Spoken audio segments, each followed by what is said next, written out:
1 week into the Six Nations 2021 and the list of changes for the squads. Remember, this is the squads, not necessarily the starting teams, but it's pretty high. If the attrition rate continues like this for the Six Nations, we could be seeing some pretty depleted squads, but fingers crossed.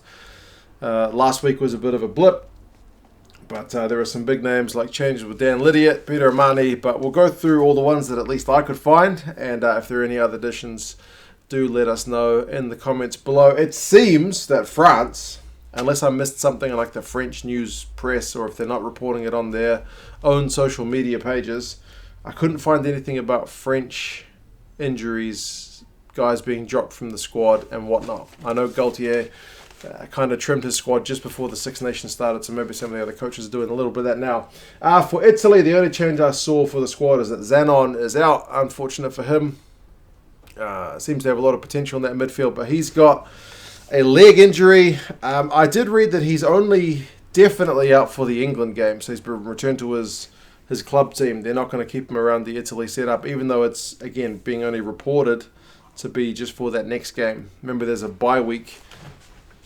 They don't call it bye week, they call it something else, but there's a non-playing week after this coming week, so maybe we'll see him back. I hope so. He does seem to be one of the hot prospects in the Italy lineup. We'll wait and see. For England, good news. You got Mako Vunipola and you got Kyle Sinckler coming back in, so a couple of props.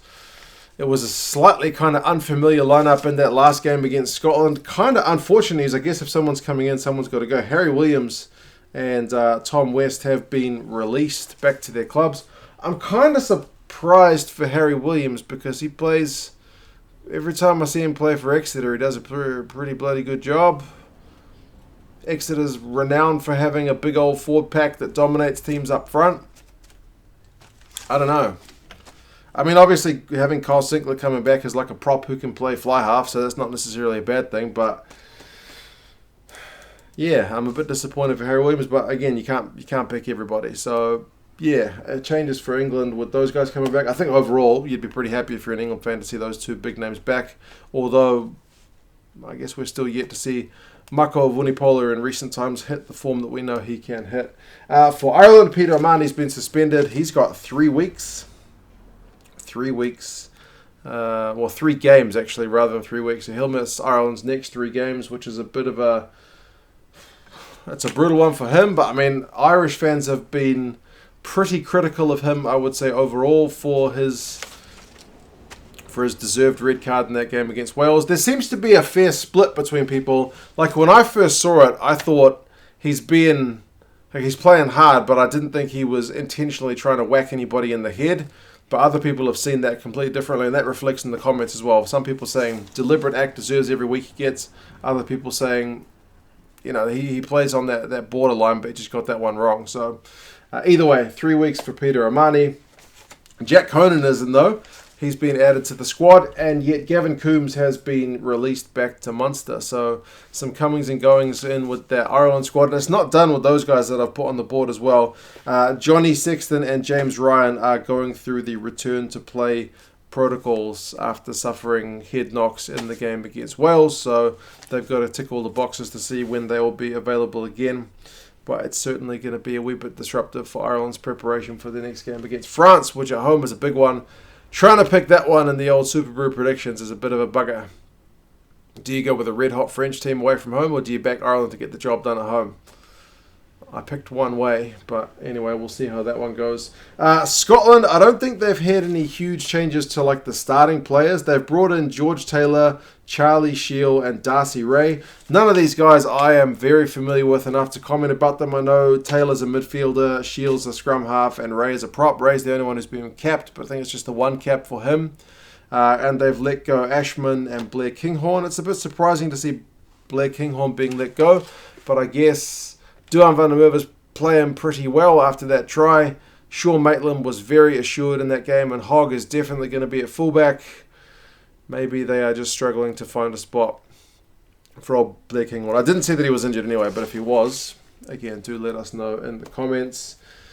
And man, Wales, bloody hell, as if Wayne Pivac's job needs to get harder. Man, has he had some injuries. Dan Lydiate is out for the rest of the Six Nations. He's done his ACL, which is just tragic news for him after finally get back into the Wales squad after such a long time. It goes like 12 minutes before he gets injured, man. So brutal, brutal news for Dan Lydiate. Also, Thomas Williams is still being looked at. He's out for the game against Scotland. Johnny Williams is also out for the game against Scotland after that tackle, which he's been pretty criticised for putting in on Gary Ringrose.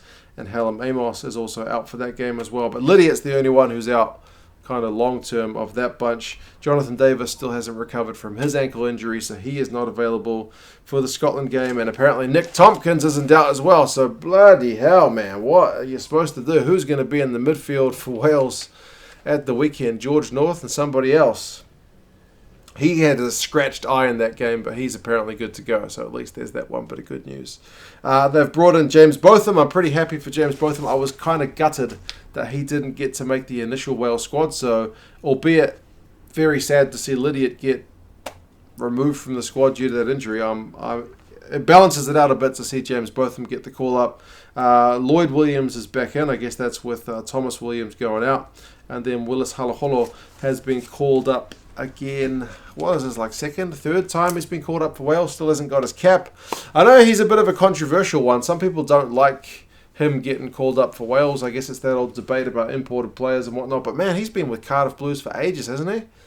I feel like he's probably done his dues. He's worth a cap if they can give him a game. But I don't know what kind of form he's been in because I haven't seen Cardiff Blues play for quite some time. But anyway, those are the ins and outs for this round of the Six Nations. As I said, fingers crossed I don't have to do a video on this next week. Fingers crossed there are fewer changes, so there's nothing to report. But anyway, you guys let me know your thoughts. Any of these guys you think are particularly big losses or particularly big additions? Are England the biggest winners, being able to bring back Vunipola and Sinckler?